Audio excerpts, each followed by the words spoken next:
A história começa no fundo de uma masmorra perigosa, onde 3 aventureiros poderosos acabaram de terminar uma batalha intensa. Trabalhando juntos, eles conseguiram derrotar centenas de demônios, e até forçaram o Rei Demônio a recuar. Um dos guerreiros, chamado Goran, está extremamente orgulhoso do que eles conquistaram. Mesmo não tendo conseguido matar o Rei Demônio, ele acredita que causaram dano suficiente para deixá-lo gravemente ferido. O herói loiro chamado Eric concorda com ele. Ele diz que os ferimentos que causaram devem ser suficientes para impedir o Rei Demônio de atacar novamente por bastante tempo. O terceiro membro do grupo, um mago chamado Luck, parece muito menos interessado em comemorar a vitória. Em vez disso, ele continua encarando um dos braços decepados do Rei Demônio, que foi cortado durante a batalha. Goran e Eric dizem a Luck para parar de se preocupar com o braço, e simplesmente aproveitar o fato de que eles sobreviveram. Eles brincam com ele dizendo que ser tão nerd com coisas estranhas como essa provavelmente é o motivo de ele ainda não ter encontrado uma namorada. Mudando de assunto, Eric diz que eles deveriam se apressar para voltar para casa, porque a batalha fez com que ele perdesse o nascimento de seu filho. Luck ouve isso e diz que momentos como esse são exatamente o motivo de ter escolhido continuar solteiro, mas Eric e Goran discordam dele imediatamente. Eles explicam que ter uma família nunca deveria ser visto como um fardo. Para eles é uma das maiores bênçãos que uma pessoa pode ter. Antes que a conversa possa continuar, um grande grupo de demônios aparece de repente e cerca os 3 aventureiros por todos os lados. Luke analisa rapidamente a situação. Ele percebe imediatamente que depois de tudo pelo que já passaram, não há nenhuma chance de vencerem outra batalha direta naquele estado de exaustão. Sem perder um segundo, Luke cria 3 círculos mágicos ao mesmo tempo. Então ele diz a Goran e Eric para deixarem tudo por conta dele e fugirem enquanto ainda podem. Eric e Goran respondem gritando na mesma hora. Eles mandam Luke parar de dizer coisas tão ridículas, porque não existe nenhuma chance de abandonarem ele. Luke não discute com os dois. Em vez disso, ele lança silenciosamente uma barreira de terra. Uma enorme parede de terra surge de repente entre eles, prendendo Eric e Goran do lado de fora do campo de batalha, enquanto Luck fica sozinho para enfrentar os demônios. Eric e Goran batem desesperadamente na barreira e gritam para Luck parar com aquela loucura. No entanto, Luck se recusa a ouvi-los. Ele os lembra calmamente de que os dois têm famílias esperando por eles em casa. É exatamente por isso que eles precisam sobreviver, mesmo que isso signifique deixá-lo para trás. Enquanto os demônios avançam contra ele, Luck libera um feitiço de energia que atravessa a primeira leva e derruba todos no mesmo instante. Cercado pelos corpos, ele reconhece uma verdade incômoda. Já está chegando ao limite do que ainda consegue fazer, e os demônios não mostram o menor sinal de que vão parar. A situação piora drasticamente quando a General Demônio surge de repente. Agarra-o pelo pescoço e começa a drenar diretamente sua força vital. Depois de jogá-lo para longe e caminhar lentamente em sua direção, claramente esperando finalizar tudo, Luck usa a própria técnica dela contra ela. Ele aplica a mesma habilidade de absorção de mana nela e a exorciza na hora. Esse tipo de adaptação instantânea só é possível por causa de uma habilidade única de aprendizado que Luck possui, permitindo que ele absorva e reproduza qualquer feitiço usado contra ele. O que vem depois são vários meses lutando sem parar naquela mesma masmorra, eliminando demônios sem fim. Sempre que o cansaço o alcançava, Luck conjurava um feitiço chamado Marionete, uma técnica que mantinha seu corpo lutando sozinho enquanto ele dormia, permitindo que se recuperasse sem nunca parar completamente. Depois de meses nesse ciclo, Luck começa a se perguntar se finalmente limpou o lugar. Então o Rei Demônio retorna de repente, lançando uma enorme bola de fogo diretamente contra ele. Luck ergue uma barreira e absorve o ataque, ficando realmente surpreso por o Rei Demônio ter se recuperado tão rápido depois da surra que levou da última vez. Ele avança e tenta usar seu toque de drenagem, mas o Rei Demônio responde com uma barreira invisível que absorve a habilidade por completo. A partir daí, Luck começa a ser dominado aos poucos, e a situação chega ao pior momento quando a lâmina da maldição do Rei Demônio destrói sua espada completamente. Sem arma, Luck abandona o combate corpo a corpo e passa a lutar apenas com feitiçaria, lançando ao mesmo tempo seu fogo infernal aprisionador e seu toque de drenagem. Os dois ataques acertam ao mesmo tempo, colocando o Rei Demônio em uma situação impossível. Ele pode morrer queimado no fogo infernal ou ter sua força vital consumida pelo toque de drenagem. Não existe uma boa resposta para nenhuma das duas opções. Uma explosão cegante acontece em seguida, e quando a luz finalmente desaparece, Luck se arrasta pelo chão e avalia a situação. O Rei Demônio está acabado. Ele comemora discretamente, pega a lâmina da maldição como prêmio e segue em direção à superfície. Quando chega lá, ele percebe rapidamente que não faz ideia de onde está. Além disso, sua carteira de aventureiro foi incinerada em algum momento durante a luta, deixando-o completamente sem dinheiro e sem qualquer tipo de identificação. Depois disso, ele segue para a capital real. No momento em que chega, os guardas o param e chamam sua atenção por estar andando nu, acabando por lhe dar algumas roupas novas para vestir. Seu primeiro pensamento é ir direto para a casa de Goran.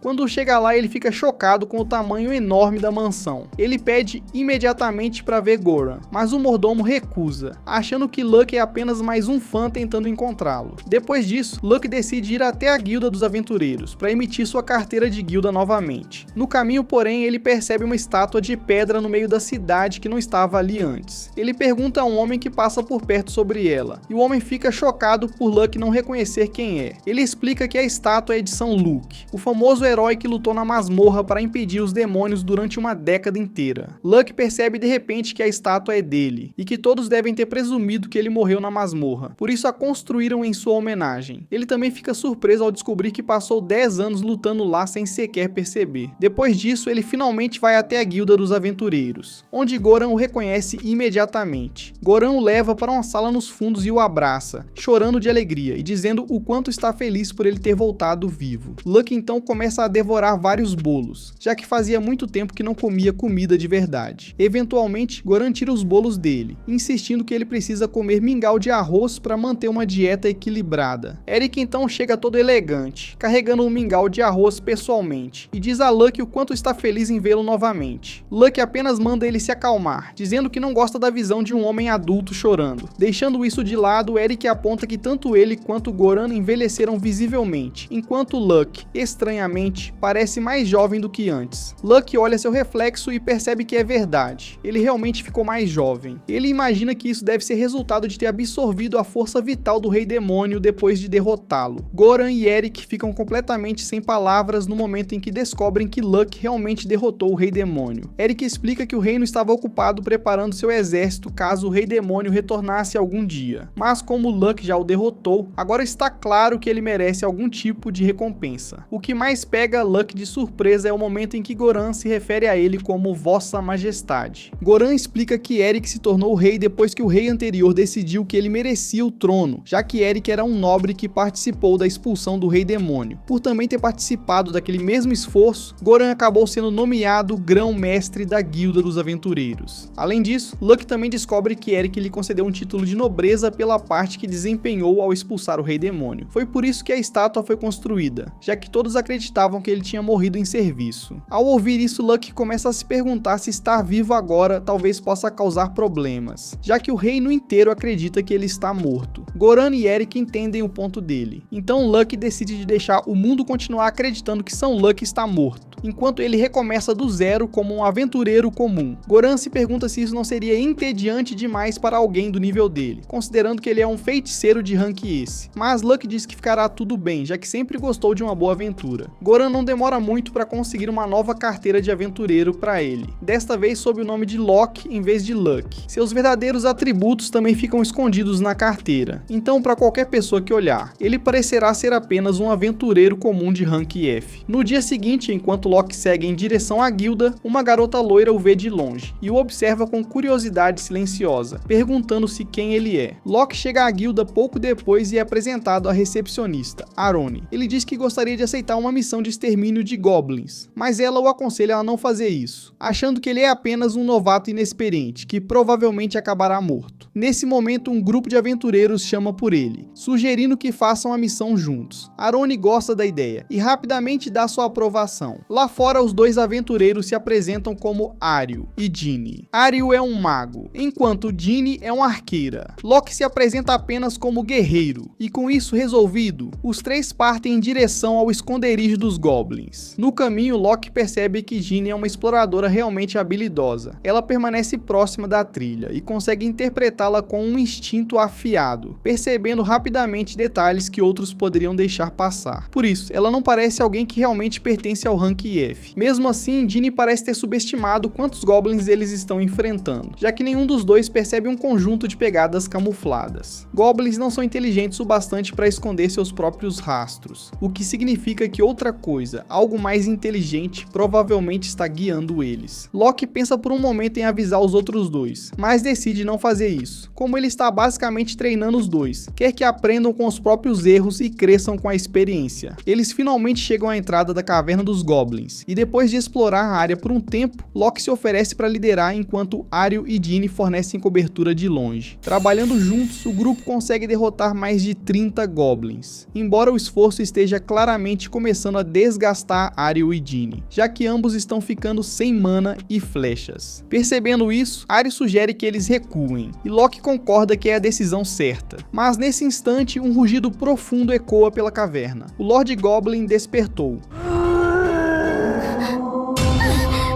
Loki acha toda uma situação estranha, pois os Goblins vêm mostrando um nível incomum de coordenação o tempo todo, quase como se alguém estivesse comandando eles das sombras. Assim que o Lord Goblin se prepara para atacar, uma garota fera surge do nada, entrando na luta e avisando o Lord Goblin para não ficar no caminho dela. Este foi o final do primeiro episódio. Inscreva-se e ative o sino para não perder o segundo episódio.